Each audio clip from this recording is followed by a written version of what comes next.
You cannot bring about prosperity without discouraging thrift. I am neither a homosexual nor a eunuch, nor have I ever taken any vows of chastity. I hate to be a failure. I hate and regret the failure of my marriages. I would gladly give all my millions for just one lasting marital success. There are heads of royal families who control hereditary fortunes that defy comprehension. If you can actually count your money, then you're not a rich man. If you owe the bank $100, that's your problem. If you owe the bank $100 million, that's the bank's problem. Without the element of uncertainty, the bringing off of even, the greatest business triumph would be dull, routine, and eminently unsatisfying. I was 37 when my father died, and I no longer had any freedom of choice over what I would do with the rest of my life. Going to work for a large company is like getting on a train. Are you going 60 miles an hour, or is the train going 60 miles an hour and you're just sitting still? Whether we like it or not, men and women are not the same in nature, temperament, emotions, and emotional responses. 5 wives can't all be wrong. A marriage contract to me is as binding as any in business, and I have always believed in sticking to an agreement. My love of fine art increased the more of it I saw, the more of it I wanted to see. You cannot further the brotherhood of man by encouraging class hatred. My yachts were, I suppose, outstanding status symbols. The man who comes up with a means for doing or producing almost anything better, faster, or more economically has his future and his fortune at his fingertips. I have never been given to envy save for the envy I feel toward those people who have the ability to make a marriage work and endure happily. I can afford to say what I wish. If you can count your money, you don't have $1 billion.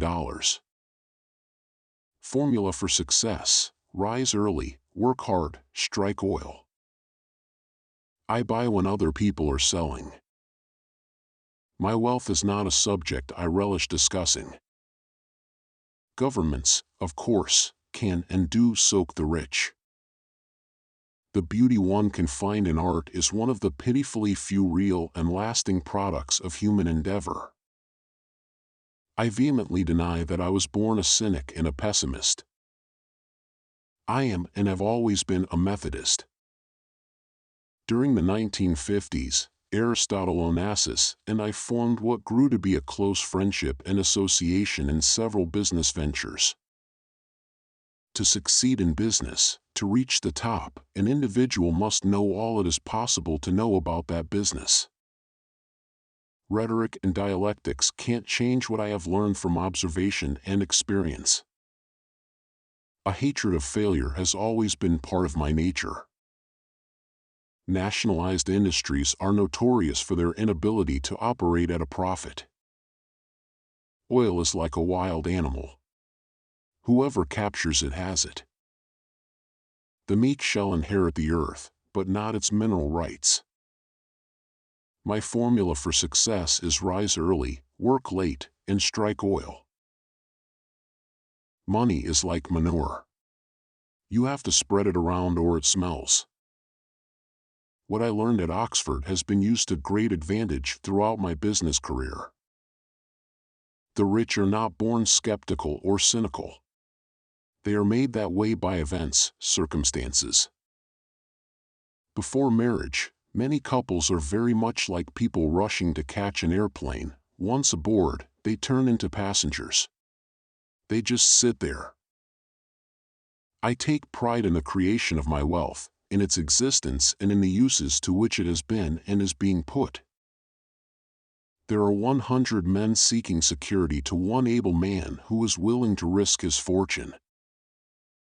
The overwhelming majority of my rated wealth consists of investments in companies that produce goods and services. I have always enjoyed the company of women and have formed deep and long-lasting friendships with many of them. Control of a company does not carry with it the ability to control the price of its stock. I have absolutely no intention of marrying Jacqueline Kennedy Onassis. I've never been one to bet on the weather. There are at least 50 cities in the world that would have liked to obtain the Getty collection. Nostalgia often leads to idle speculation. In Japan, I was immensely impressed by the politeness, industrious nature, and conscientiousness of the Japanese people. How does one measure the success of a museum? No one can possibly achieve any real and lasting success or get rich in business by being a conformist. In times of rapid change, experience could be your worst enemy. The employer generally gets the employees he deserves. The Roaring Twenties were the period of that great American prosperity which was built on shaky foundations. Books, like Proverbs, receive their chief value from the stamp and esteem of the ages through which they have passed. I was brought up in an era when thrift was still considered a virtue.